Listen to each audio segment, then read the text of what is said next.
Hi friends, welcome to our channel. ಇವತ್ತು ಚಿತ್ರಾನ್ನ ರೆಸಿಪಿನ ನೋಡೋಣ. ಇದು ಒಂದು ಎರಳಿಕಾಯಿ ಚಿತ್ರಾನ್ನ ಇರುತ್ತೆ. ಸೊ ತುಂಬಾ ಟೇಸ್ಟ್ ಅಂತಾನೆ ಹೇಳ್ಬೋದು, ತುಂಬ ಚೆನ್ನಾಗಿರುತ್ತೆ. ರೆಸಿಪಿನ ನೋಡೋಕ್ಕಿಂತ ಮುಂಚೆ ನಮ್ಮ ಚಾನಲ್ನ ಸಬ್ಸ್ಕ್ರೈಬ್ ಮಾಡ್ಕೊಳ್ಳಿ. ಹಾಗೆ ರೆಸಿಪಿನ ನೋಡಿದ್ಮೇಲೆ ನಿಮ್ಮ ಮನೆಯಲ್ಲಿ ಆದಷ್ಟು ಟ್ರೈ ಮಾಡಿ ಕಮೆಂಟ್ ಮಾಡೋದನ್ನು ಮರಿಬೇಡಿ, ಓಕೆನಾ? ಸೊ ಇವಾಗ ರೆಸಿಪಿನೇ ನೋಡೋಣ. ಮೊದಲು ಎರಳಿಕಾಯಿ ಚಿತ್ರಾನ್ನ ಮಾಡೋದಕ್ಕೆ ಏನೇನು ಬೇಕು ಅಂತ ನೋಡೋಣ. ಸೊ ಒಂದಿಷ್ಟು ಆನಿಯನ್ ಬೇಕಾಗುತ್ತೆ. ಆನಿಯನು, ಎರಳಿಕಾಯಿ, ಸಾಸಿವೆ, ಜೀರಿಗೆ ಮತ್ತು ಕಡಲೆಬೇಳೆ, ಉದ್ದಿನಬೇಳೆ, ಹಾಗೆ ಬೆಳ್ಳುಳ್ಳಿನ ಸ್ವಲ್ಪ ಕುಟ್ಟಿಟ್ಕೊಂಡಿದ್ದೀನಿ. ಹಾಗೆ ಮೆಣಸಿನ್ಕಾಯಿ, ಕರಿಬೇವಿನ ಸೊಪ್ಪು, ಹಾಗೆ ಉಪ್ಪು ಮತ್ತು ಅರಿಶಿನ ಹಾಕ್ಕೋಬೇಕಾಗತ್ತೆ. ಒಂದು ಬಾಣಲಿನ ಇಟ್ಕೊಂಡು ಅದಕ್ಕೆ ಸ್ವಲ್ಪ ಆಯಿಲ್ನ ಹಾಕ್ಕೊತಾ ಇದ್ದೀನಿ. ನಾನಿಲ್ಲಿ ಸ್ವಲ್ಪ ಕ್ವಾಂಟಿಟಿನ ಜಾಸ್ತಿನೇ ಮಾಡ್ಕೊತಾ ಇದ್ದೀನಿ. ನಿಮಗೆ ಯಾವ ಕ್ವಾಂಟಿಟಿ ಬೇಕಲ್ವ ಅದ್ರ ಬೇಸ್ ಮೇಲೆ ನೀವು ಹಾಕ್ಕೋಬೇಕಾಗತ್ತೆ. ಹಾಗೆ ಈ ಆಯಿಲ್ ಬಾಟಲ್ದು ಲಿಂಕು ಡಿಸ್ಕ್ರಿಪ್ಷನಲ್ಲಿರುತ್ತೆ, ನೀವು ಚೆಕ್ ಮಾಡ್ಕೋಬೋದು. ಸ್ವಲ್ಪ ಆಯಿಲ್ ಕಾಯಿದ್ಮೇಲೆ ಅದಕ್ಕೆ ಕಡಲೆಬೇಳೆ ಮತ್ತು ಉದ್ದಿನಬೇಳೆನ ಹಾಕ್ಕೊಂಡು ನೀಟಾಗಿ ಫ್ರೈ ಮಾಡ್ಕೋಬೇಕಾಗತ್ತೆ. ಇದನ್ನು ಲೋ ಫ್ಲೇಮಲ್ಲಿ ಫ್ರೈ ಮಾಡ್ಕೋಬೇಕು. ಲೋ ಫ್ಲೇಮಲ್ಲಿ ಫ್ರೈ ಮಾಡ್ಕೊಳೋದ್ರಿಂದ ಕಡಲೆಬೇಳೆ ಮತ್ತು ಉದ್ದಿನಬೇಳೆ ಸಾಫ್ಟ್ ಆಗುತ್ತೆ, ತಿನ್ನುವಾಗ ಅಷ್ಟು ಗಟ್ಟಿ ಅನಿಸಲ್ಲ. ಹಾಗಾಗಿ ಲೋ ಫ್ಲೇಮಲ್ಲಿ ಫ್ರೈ ಮಾಡ್ಕೊಳ್ಳಿ. ಹಾಗೆ ಇದು ನೀಟಾಗಿ ಫ್ರೈ ಆದಮೇಲೆ ಅದಕ್ಕೆ ಸಾಸಿವೆ ಮತ್ತು ಜೀರಿಗೆನ ಹಾಕ್ಕೋಬೇಕಾಗತ್ತೆ. ನೋಡ್ಬೋದು ಇಲ್ಲಿ ಕಡಲೆಬೇಳೆ ಮತ್ತು ಉದ್ದಿನಬೇಳೆ ಎರಡೂ ಕೂಡ ಎಷ್ಟು ಚೆನ್ನಾಗಿ ಬ್ರೌನಿಶ್ ಆಗಿದೆ ಅಂತ. ಸ್ವಲ್ಪ ರೆಡ್ ಕಲರ್ ಥರ ಕಾಣುತ್ತೆ, ಆ ಥರ ಆಗಬೇಕಾಗತ್ತೆ. ಈಗ ನಾನು ಸಾಸಿವೆ ಮತ್ತು ಜೀರಿಗೆನ ಹಾಕ್ಕೊತಾ ಇದ್ದೀನಿ. ಇದನ್ನು ಕೂಡ ಸ್ವಲ್ಪ ಫ್ರೈ ಮಾಡ್ಕೋಬೇಕು.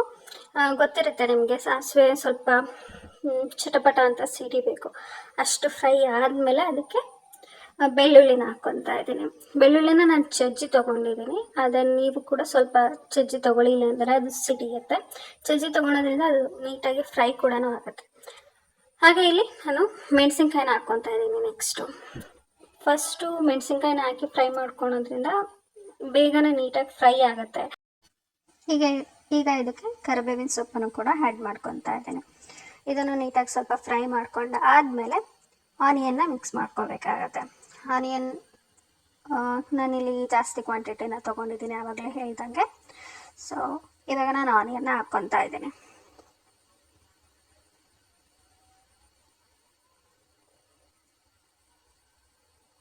ಆನಿಯನ್ ಬಂದ್ಬಿಟ್ಟು ನೀಟಾಗಿ ಫ್ರೈ ಆಗಬೇಕು, ಅದು ರೆಡ್ಡಿಶ್ ಆಗಬೇಕು. ಅಲ್ಲಿವರೆಗೂ ಫ್ರೈ ಮಾಡ್ಕೊಂಡಿದ್ದೀನಿ ಆಲ್ರೆಡಿ. ಹೀಗೆ ನಾನು ಎರಳಿಕಾಯಿ ಏನಿತ್ತು ಅದನ್ನೆಲ್ಲನೂ ನೀಟಾಗಿ ಪೀಸ್ ಮಾಡ್ಕೊಂಡು ಇಟ್ಕೊಂಡಿದ್ದೆ. ಅದನ್ನು ಕೂಡ ಸ್ಕ್ವೀಸ್ ಮಾಡಿರೋಂಥ ಎರಳಿಕಾಯಿ ರಸನ ಹಾಕ್ಕೊತಾ ಇದ್ದೀನಿ.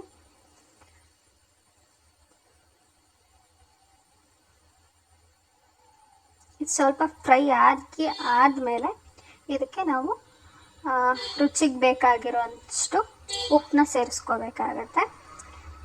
ನಾನಿಲ್ಲಿ ಒಂದು 4 ಟೇಬಲ್ ಸ್ಪೂನಷ್ಟು ಉಪ್ಪನ್ನು ಹಾಕ್ಕೊಂಡಿದ್ದೀನಿ.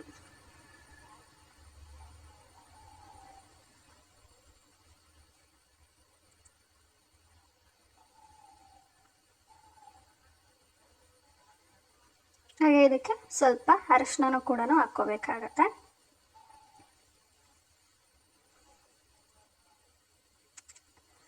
ಉಪ್ಪು ಅರಿಶಿನ ಹಾಕಿದ್ಮೇಲೆ ಒಂದು ಚೆನ್ನಾಗಿ ಮಿಕ್ಸ್ ಮಾಡಬೇಕಾಗತ್ತೆ. ನೀಟಾಗಿ ಮಿಕ್ಸ್ ಮಾಡಿ ಇದಕ್ಕೆ ನೀವು ಕಾಯಿನ ಕೂಡ ಆ್ಯಡ್ ಮಾಡ್ಕೋಬೇಕಿರುತ್ತೆ. ನಾನಿಲ್ಲಿ ತೆಂಗಿನಕಾಯಿನ ಸ್ಕಿಪ್ ಮಾಡಿದ್ದೀನಿ.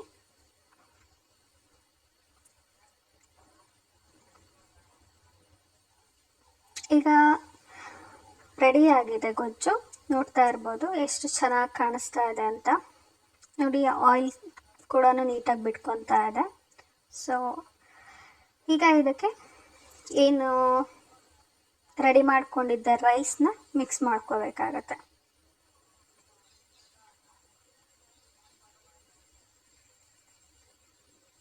ನಾನಿಲ್ಲಿ ಸೋನಾ ರೈಸ್ ಬಳಸ್ಕೊತಾ ಇದ್ದೀನಿ. ನಿಮಗೆ ಯಾವುದು ರೈಸ್ ಕಂಫರ್ಟ್ ಇರುತ್ತೆ ಆ ರೈಸ್ನ ನೀವು ಬಳಸ್ಕೋಬೋದಿರುತ್ತೆ. ನೋಡ್ತಾ ಇರ್ಬೋದು ಎಷ್ಟು ಚೆನ್ನಾಗಾಗಿದೆ ಅಂತ. ಅದರಲ್ಲಿ ಯಾವುದೇ ಥರ ಇರದೇ ಇರೋ ಥರ ಮಿಕ್ಸ್ ಮಾಡ್ಕೋಬೇಕಾಗಿರುತ್ತೆ. ಸೊ ಇದಿಷ್ಟು ಆಗಿತ್ತು ಇವತ್ತಿನ ರೆಸಿಪಿ. ನಿಮಗೇನಾದರೂ ಈ ರೆಸಿಪಿ ಇಷ್ಟ ಆಗಿದ್ದರೆ ಲೈಕ್ ಮಾಡಿ, ಹಾಗೆ ಫಾಲೋ ಮಾಡ್ಕೊಳೋದನ್ನು ಮರಿಬೇಡಿ. Thank you.